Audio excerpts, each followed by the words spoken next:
kichkinaligimizda ota-onamiz bilan urush qilishga qo'rqqanmiz. Chunki qanaqadir tuvsa, diskoteka, biron joyga borishimiz kerak bo'lgan payti ulardan ruxsat so'rashimiz kerak bo'lganda va urush qilgandan keyin o'sha do'q qilmaymiz-da. Yonlariga boribdan maylimi, bir borib kelsak, nima qilamiz o'zimizdan kimga yasab olardik?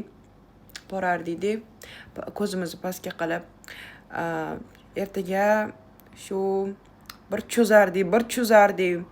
Diskotekaga bormoqchiman deb ko'zlariga bir qarab qo'yardik, yana havasga qarardik-da. Keyin javoblarni 1 soat kutardim. O'shalar ham agar yo'q bo'lsa, shuncha men harakat qilgan narsalarim bir tiyin bo'lardi.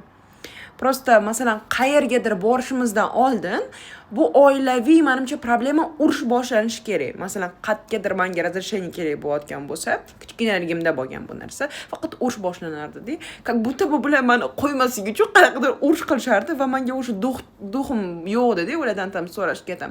Chiqsam maylimi, borib kelsam maylimi? Chunki bilardim javob yo'q. Senga naказание deb aytishardi-da. Keyin yana shunaqa bo'lgan, kommentariyga yozib ketamiz.